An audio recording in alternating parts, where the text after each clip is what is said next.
Salut à tous, on se retrouve pour la quotidienne, pour la deuxième journée des championnats de France de Limoges. On est actuellement au bassin de récupération où les nageuses du 1500 mètres nage libre récupèrent après cette longue course. On a vécu une belle journée aujourd'hui avec notamment les dossistes féminins et masculins qui sont au rendez-vous des championnats du monde et des championnats d'Europe. Adrien Salvant en costaud sur 200 mètres nage libre et Jordan Potin qui tire sa révérence après ces championnats de France.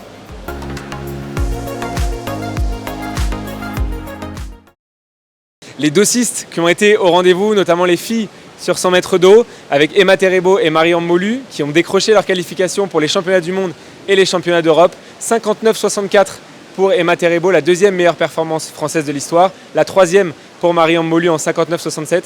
Sacrée performance pour ces deux jeunes filles, Ganesh. Ah ouais, une superbe course ce soir, Jonathan. Deux meilleurs chronos pour ces nageuses, deux qualifications pour les championnats du monde, deux sourires radieux à la fin de la course parce que c'était tout simplement incroyable. Et elles étaient au coude à coude pendant toute la course. Elles ont laissé de côté Analia et Pauline et elles sont venues chercher tout simplement de très beaux titres et de très beaux tickets pour les échéances internationales. On va d'ailleurs écouter ces deux jeunes filles qui se sont confiées au micro de Beansport et de Sport en France. Waouh, j'ai pas les mots, franchement, je suis venue pour ça et le voir en vrai, c'est vraiment incroyable. Je me suis trop amusée, c'était trop bien. J'ai décidé de rejoindre le groupe de l'INSEP, donc Michel Chrétien m'a proposé de rester avec eux l'année dernière et j'ai décidé de rester là pendant un an et ça fonctionne, donc c'est super.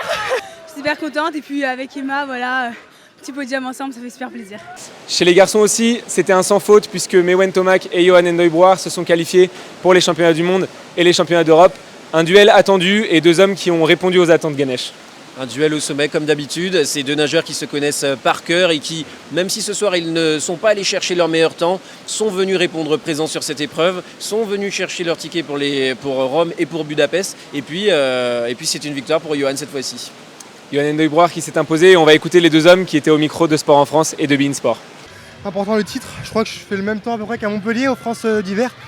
J'aurais voulu aller un peu plus vite mais on prend la qualif au monde, c'est déjà ça, c'est l'objectif. C'est la première fois que je fais moins de 54 de la saison, donc je suis content, le travail paye et du coup c'est de bonne augure pour la suite. La team INSEP qui était au rendez-vous aujourd'hui sur cette deuxième journée des championnats de France avec Adrien Salvant en costaud qui s'est imposé sur un 200 mètres nage libre relevé et qui a réalisé le temps de sélection pour les championnats du monde et les championnats d'Europe en améliorant encore son meilleur temps. Aujourd'hui, Ganesh, une belle course pour Adrien Salvant.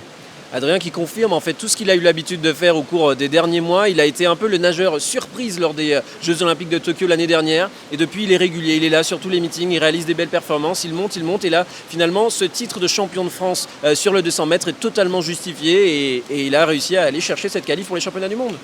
Un 200 mètres nage libre relevé avec Roman Fuchs, également de l'INSEP, qui a réalisé un bon chrono. Son meilleur temps, 1,47,20. C'est insuffisant pour se qualifier en individuel, mais ça promet de belles choses pour les relais, Ganesh.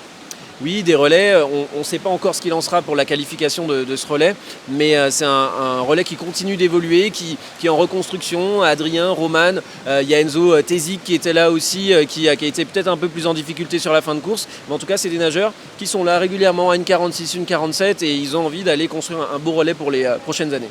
Un 200 mètres nage libre auquel a participé Jordan Potin. C'était son dernier 200 mètres nage libre au championnat de France puisque le nageur a décidé de tirer sa révérence à l'issue de cette saison. Une belle course malgré tout pour Jordan Potin. Oui, une belle course, il est parti un peu vite, un peu comme il avait l'habitude sur ses meilleurs temps.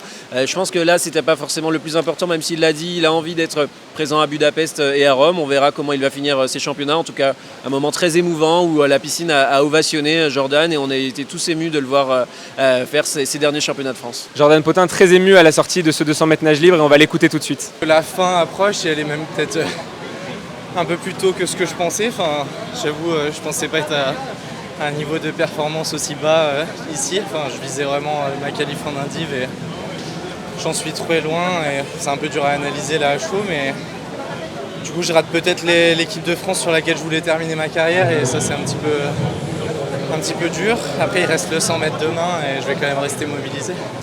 Et encore une belle journée qui nous attend demain, Ganesh. Oui, il y aura le 50 mètres d'eau dames et le 100 mètres nage libre messieurs, l'épreuve des costauds. On a hâte de voir ça avec vous. À demain.